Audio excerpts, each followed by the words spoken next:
Oui, Madame le maire, chers collègues. Notre commune verse diverses subventions à des associations de solidarité dans le cadre du plan local de lutte contre les exclusions. Elle s'appuie ainsi sur l'irremplaçable et précieuse contribution de bénévoles à l'admirable et fraternel dévouement, dans le même temps qu'elle entend planifier et rationaliser l'action solidaire afin que nul n'en soit exclu. Précisément, sommes-nous bien certains qu'il en soit ainsi? Je souhaite attirer ici votre attention sur l'accès à la santé, dont l'hygiène est l'un des indispensables fondements.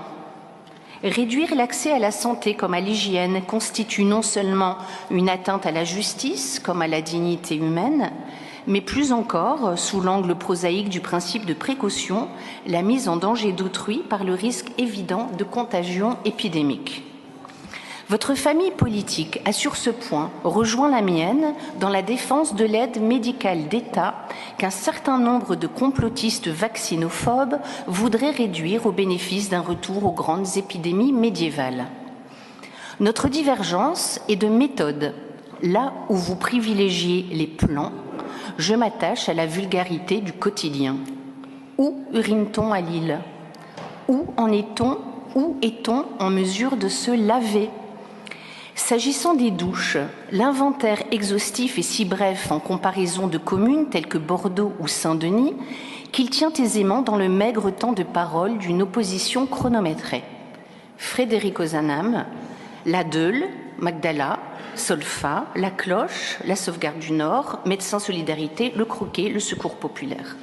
Le tout à des horaires variables, inaccessibles aux bénéficiaires non connectés qui ignorent s'ils y seront acceptés, en transportant sacs de couchage et affaires à pied ou par des transports qui, à l'inverse du Dunkerquois, demeurent payants. À cela s'ajoute que les critères d'accès à chacun de ces lieux varient selon le genre et la situation personnelle ou familiale. Pourquoi utilise-t-on les douches solidaires? Parce qu'on n'a pas ou plus accès à l'eau chaude, voire à l'eau tout court. Parce qu'on craint une facture exorbitante, parce qu'on craint une chute, parce qu'on partage un logement suroccupé et qu'on craint de déranger ou qu'on craint pour son intimité, parce que dans un tiers des cas, on n'a tout simplement pas de logement, ou de façon plus récente, parce qu'on est banni des douches, des salles de sport municipales, suite à la politique d'exclusion des sans-abri comme des mal logés que votre majorité a mise en œuvre. Il n'entre pas dans notre propos de dénigrer l'action de nos associations lilloises, bien au contraire, puisqu'elles suppléent à la carence du service public municipal.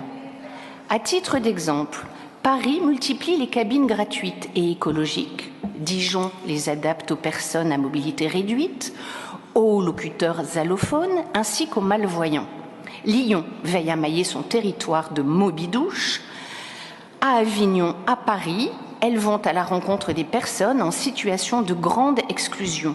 Partout dans notre ville, on le rappelle, se laver comme uriner est un parcours du combattant. Et le combattant est plus nombreux qu'on ne le croit. Postiers, livreurs, chauffeurs de taxi, de VTC, d'autobus n'ont d'autre choix que d'uriner dans l'espace public, avec une complexité supplémentaire pour les femmes. Pour mémoire, il nous avait été annoncé 23 blocs sanitaires publics d'ici 2025, occasion de vous demander si les 9 qui devaient être installés dans l'année 2024 l'ont bien été, soit 1 toilette pour 10 200 habitants, alors même que les communes situées dans la même tranche de population en détiennent en moyenne 160. S'agissant spécifiquement des douches, et précisément puisque nous appelons à soutenir nos associations, la question peut être posée: si l'on se refuse à développer l'offre publique, et particulièrement si vous continuez de refuser la réouverture des bains-douches, que nous appelons toujours de nos vœux, d'augmenter l'aide qui leur est apportée pour y suppléer efficacement. Nous sommes à la croisée des chemins. Entre régie et délégation, il vous faut choisir pour le bien commun. Je vous remercie.